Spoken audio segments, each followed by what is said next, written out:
Assalamualaikum warahmatullahi wabarakatuh. Halo teman-teman, kembali lagi di channel Kelas Calon Akuntan. Pada video kali ini, saya akan memberikan materi mengenai konsep dasar akuntansi dan hubungan aktiva, utang, dan modal. Silahkan disimak ya teman-teman. Pada video kali ini terdapat dua pembahasan. Pembahasan yang pertama, konsep dasar akuntansi. Dan pembahasan yang kedua yaitu hubungan aktiva, utang, dan modal. Kita masuk pada pembahasan yang pertama yaitu konsep dasar akuntansi. Yang pertama terdapat konsep kesatuan usaha atau business entity. Konsep kesatuan usaha didasarkan pada anggapan bahwa penerapan akuntansi dilakukan pada unit individu ekonomi dalam masyarakat atau dikenal dengan istilah entitas. Entitas ini mencakup seluruh bentuk organisasi badan usaha seperti perusahaan perseorangan, firma, perseroan, koperasi, perusahaan negara, dan sebagainya. Yang pertama yaitu unit pemerintahan. Contohnya seperti pemerintah daerah, kecamatan, proyek, sekolah, universitas, rumah sakit, dan sebagainya. Kemudian yang kedua, lembaga-lembaga sosial yang lain. Contohnya seperti masjid, gereja, klub sepak bola, organisasi politik, dan organisasi sosial. Entitas dianggap berdiri sendiri terlepas dari para pemiliknya atau siapapun juga. Seluruh transaksi dari entitas ini dicatat, dianalisis, dan diikhtisarkan untuk kemudian digunakan sebagai dasar penyusunan laporan berkala. Transaksi adalah setiap kejadian atau peristiwa yang mengakibatkan adanya perubahan terhadap posisi keuangan dari suatu organisasi. Sebagai contoh, pembayaran tagihan telepon, pembelian barang dagangan, penjualan jasa, adalah contoh dari transaksi antara perusahaan dengan pihak luar atau transaksi eksternal. Selain itu, ada juga bentuk transaksi yang terjadi di dalam perusahaan itu sendiri atau transaksi internal. Contohnya, dari transaksi internal ini antara lain pengolahan bahan baku menjadi produk jadi, depresiasi atau penyusutan, pembentukan cadangan, dan sebagainya. Yang kedua yaitu prinsip harga pokok atau cost. Barang dan jasa yang dibeli oleh suatu entitas dicatat pada harga saat transaksi tersebut terjadi. Entitas atau badan usaha tidak akan mengubah catatan harga beli dari barang tersebut, biarpun mungkin harga barang atau jasa di pasar berubah. Contohnya, tanggal 1 Mei, perusahaan membeli sebidang tanah dengan harga 50 juta rupiah. Tanah tersebut akan dicatat dengan harga 50 juta rupiah, biarpun setelah transaksi pembelian harga tanah tersebut berubah menjadi 60 juta rupiah. Cara pencatatan ini menggunakan prinsip historical cost atau harga historis. Penentuan harga pokok yang terjadi dan penghasilan yang diperoleh merupakan hal yang fundamental dalam akuntansi. Dalam transaksi antara pembeli dan penjual, kedua belah pihak selalu berusaha untuk menentukan harga yang paling menguntungkan. Dan hanya harga yang telah disepakati merupakan harga yang cukup objektif untuk tujuan akuntansi. Jika harga dicatat dengan harga yang selalu disesuaikan dengan harga penawaran, penilaian atau taksiran, maka laporan akuntansi menjadi tidak stabil, kurang dapat dipercaya, dan menjadi tidak berguna. Kemudian yang ketiga yaitu dasar akrual. Dasar ini digunakan untuk menentukan kapan suatu transaksi harus dicatat atau diakui. Misalnya, perusahaan Anda membeli mobil. Dalam hal ini, Anda akan dihadapkan pada permasalahan kapan seharusnya transaksi pembelian mobil tersebut dicatat.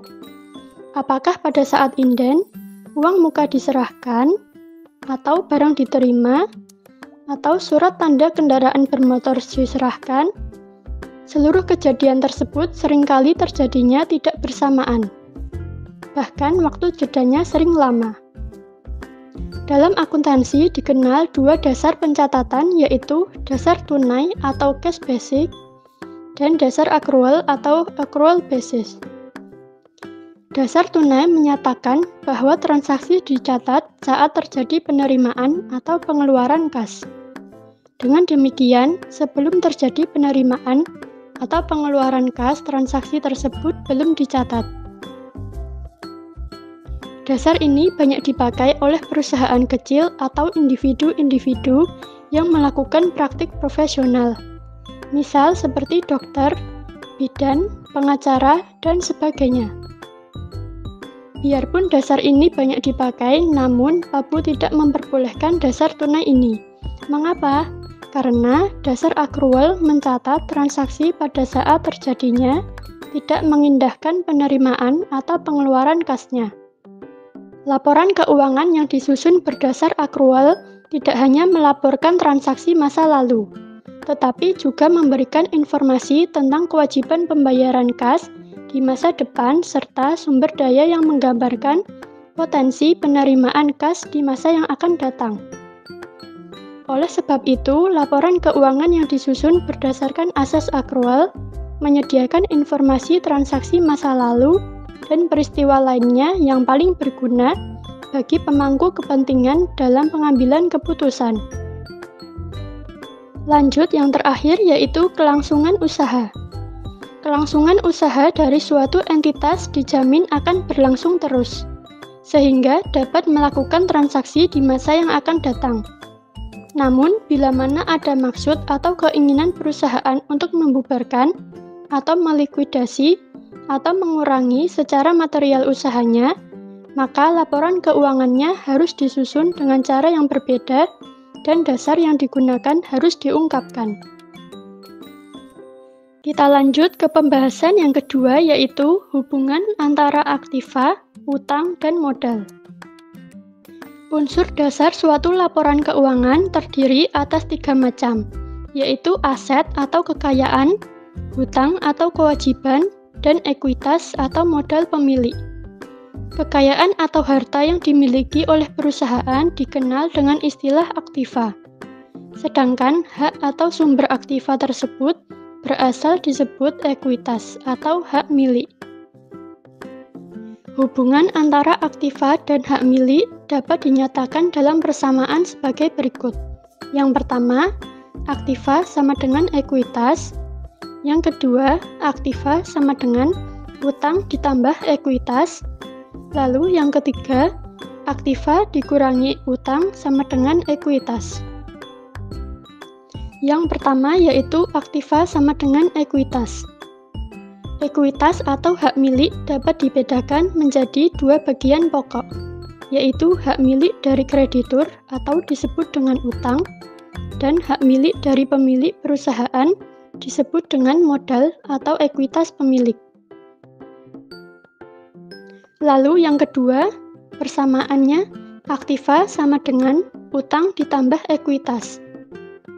Utang biasanya ditempatkan sebelum ekuitas, sebab hak dari para kreditur akan mendahului hak dari para pemilik. Untuk menekankan hak kepemilikan atau para pemilik perusahaan, kadang-kadang utang dipindahkan ke sisi lain dari persamaan. Dan yang ketiga yaitu persamaannya, aktiva dikurangi utang sama dengan ekuitas. Persamaan di atas menekankan bahwa hak sisa yang ada di perusahaan apabila perusahaan dilikuidasi adalah menjadi tanggung jawab pemilik perusahaan. Ekuitas ini dalam akuntansi juga sering disebut dengan istilah aktiva neto atau net assets. Semua transaksi perusahaan mulai dari yang paling sederhana sampai dengan yang paling kompleks dapat dinyatakan pengaruhnya terhadap 3 elemen dasar dari persamaan akuntansi tersebut. Kalau ada peristiwa atau kejadian yang tidak mempengaruhi aktiva, utang, atau ekuitas, maka peristiwa atau kejadian tersebut bukan merupakan transaksi yang merupakan objek dari akuntansi. Demikian materi dan penjelasan yang dapat saya sampaikan. Sampai bertemu di video pembahasan berikutnya. Sampai jumpa. Wassalamualaikum warahmatullahi wabarakatuh.